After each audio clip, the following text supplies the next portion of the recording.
Navigator of the Seas is a ship that was well ahead of her time. For a ship that's more than 21 years old, she still feels predominantly modern and has plenty to offer passengers when it comes to things to do and places to dine.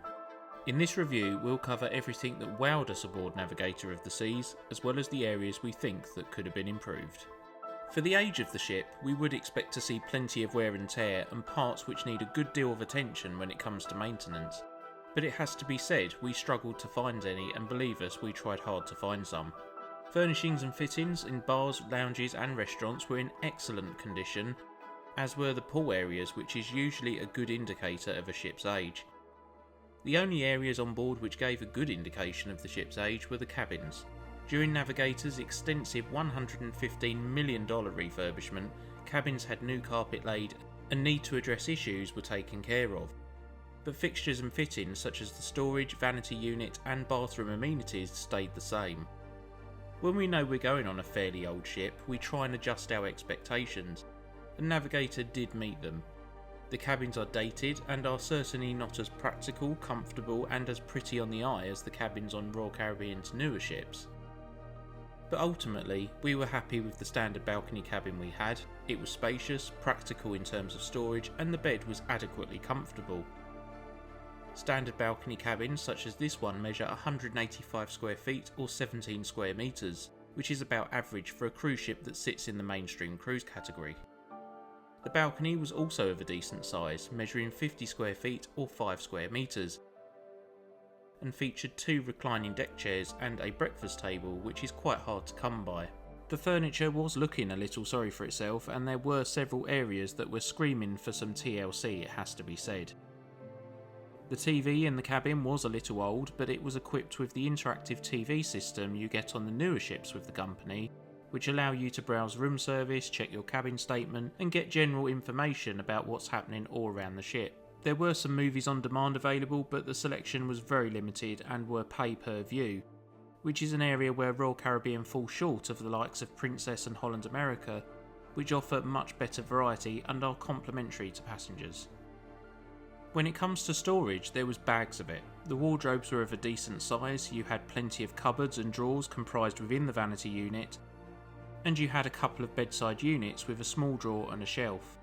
The only area of disappointment was the fact that USB terminals weren't added in the 2019 refit, something which you can expect on newer cruise ships of today, including ones operated by Royal Caribbean. As you can expect from most older cruise ships, the bathroom is a big giveaway when it comes to age. It was all very beige and a bit of a throwback to the 90s in here, but it was clean and we weren't expecting marble, to be fair. The biggest bit of approval for us in the bathroom was the shower door. We don't care if it's made of plastic. Yes, glass looks nicer, but having a shower door over a shower curtain is always welcome. Toiletries supplied are very basic and aren't luxury products like you get with some other cruise lines, but Royal Caribbean makes up for these minor shortcomings in a variety of areas which we'll come on to later on.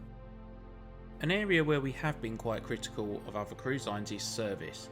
Service just doesn't seem to be as good as it was before the pandemic, and this ultimately leads to more queuing, more waiting, and difficulties booking onboard facilities and dining venues. That was not the case aboard Navigator of the Seas.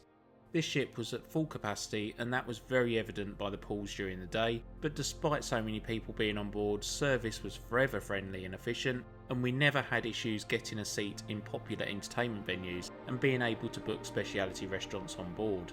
That is something which has proved pretty rare post-pandemic and has been an issue which has driven us mad. So when it comes to service, this is another area where Navigator gets a big tick.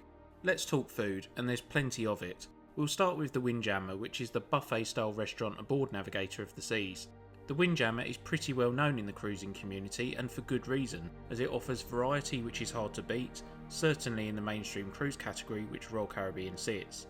Certain dishes such as pizza, fries and burgers are available every day for lunch and dinner, but most dishes will change daily, and in the evenings the Windjammer has themed nights which is set out clearly in the planner on the Royal Caribbean app. The quality of the food was also very good, and we enjoyed a vast majority of what we ate here.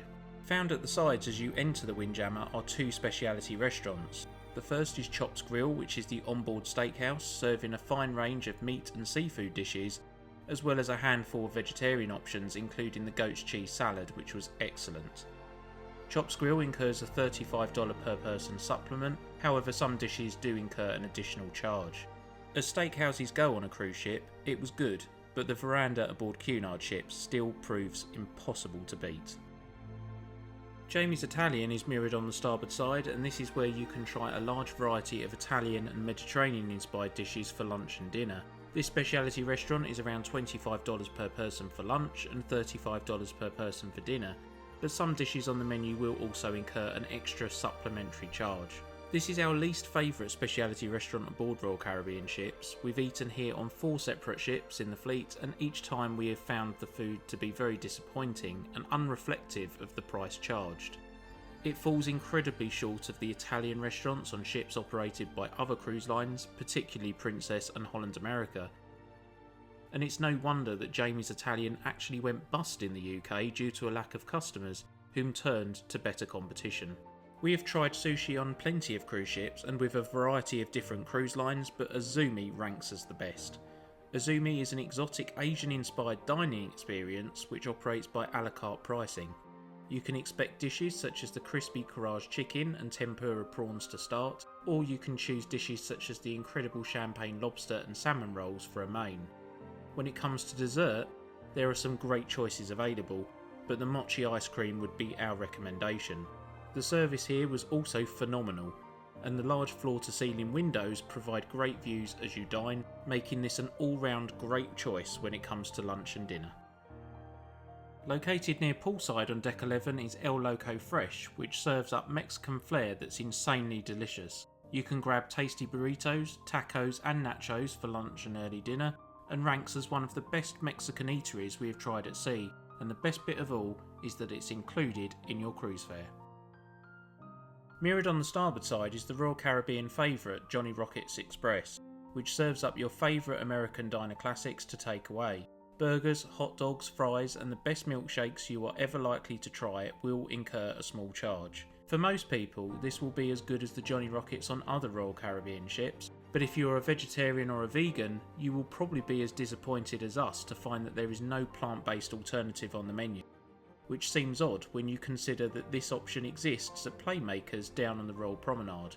Playmakers is a fun and quirky sports bar aboard Navigator of the Seas, featuring big HD TVs which play major sporting events day and night, as well as a small arcade which include your favourite retro style games. Food is charged per dish, where starters and sides range between $3 and $8, and mains including burgers are around $9. Great comfort food which isn't going to break the bank. That's what you can expect from Playmakers. Hooked Seafood is a new addition to the Royal Caribbean fleet and offers a range of New England inspired seafood for an extra charge. You'll find your coastal favourites including golden Maryland crab cakes and melt in the mouth lobster rolls and fries.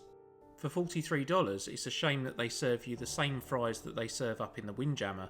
Hand cut fries would have been a nice touch, but it's a mere observation. The American cherry pie was sensational and overall it was a great meal, even if it is a bit pricey compared to other options on board. If you don't like to pay extra for food when on a cruise, look no further than Café Promenade, which sits directly opposite Playmakers. This casual complimentary eatery is open 24 hours a day, whether it be for a cup of coffee, a warm glazed cinnamon bun in the morning, or a slice of pizza for lunch or dinner. And if you wake up in the night hungry, you know that Café Promenade has you covered. Main dining aboard Navigator of the Seas leaves a lot to be desired. Putting it bluntly, it just wasn't good enough. Menus were extremely limited, food was rarely piping hot, and dishes were poorly presented. As for the lobster we were served on formal night, surely the chefs could have come up with better accompaniments than an upside down half-baked potato, broccoli and undercooked carrots. The curry plate was even uglier on the eye, and as for the salmon, what a mess. We've never understood why Royal Caribbean can get their food so right in the Windjammer, Loco Fresh and the specialty restaurants on board, but fail so miserably with the food in the main dining rooms. Royal Caribbean are well behind their competitors in this regard, which is a shame because everything else we ate during this cruise and on Anthem several months ago was predominantly fantastic. If there is any compensation to the fact that main dining is below par, it's the wide variety of inclusive and extra charge alternatives on board.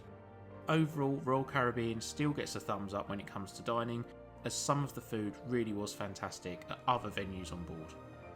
Entertainment aboard Royal Caribbean ships is an area which this company really excel at, and that was no different aboard Navigator of the Seas. It was impossible to be bored on this ship, with plenty to do during the day, from bingo, quizzes, game shows and music entertainment taking place in the bars and lounges, or making use of the impressive facilities on board which are included as part of your cruise fare, such as mini golf, rock climbing, impressive water slides, the flow rider, ice skating, or the generous amount of pools and hot tubs on board which are open until late. Navigator of the Seas has 3 generous sized swimming pools, 2 of which are located on the resort deck, where much of the action takes place during the day. Major sporting events and movies play on the big screen, and this is the pool area where live poolside music entertainment and belly flop contests take place. If you are looking for a more relaxing pool area, you're in luck, as the adults only solarium is located forward of deck 11. Featuring 2 massive sheltered whirlpools, a pool lined with comfortable sun loungers and 4 poster beds, and a bar that's a mere stone's throw away, this is where we spent most of our time during the day. Bar service in the solarium was excellent, and by day 3 of the cruise, bartenders knew us by name, something which isn't too easy to come across nowadays. Still not enough to do? Don't worry, there is something for everyone. You can drop into the enormous Casino Royale and have a gamble, learn to snorkel, shop for souvenirs and duty free on the Royal Promenade, go to the gym, or why not try the escape room? Working as a team with fellow passengers, you'll uncover clues, solve mind-bending teasers, and work out bewildering puzzles in 60 minutes. This is an extra charge entertainment facility and costs around $20 per person. Simply book through the Royal Caribbean app. In the evenings, Navigator of the Seas has so much to do. In addition to all of the quizzes, game shows and music entertainment in the bars and lounges, there were some excellent shows in the theatre, including All Access. What we like about Royal Caribbean when it comes to entertainment is the fact that they have different shows on each ship, which is great because loyal and regular cruisers won't keep encountering the same entertainment all of the time. Something which happens all too often on the likes of P&O, where we have ended up seeing the same show 5 times. The ice shows with Royal Caribbean also vary by ship. We have never seen the same show twice, despite sailing with the company on 8 different occasions. The ice shows have always been fantastic, and that was no different aboard Navigator of the Seas. Even though the ship was at full capacity, we had no issue booking the ice skating through the app, and it was good to see that they feature each ice show on around 3 occasions during the cruise, so that everybody has a fair opportunity to see them.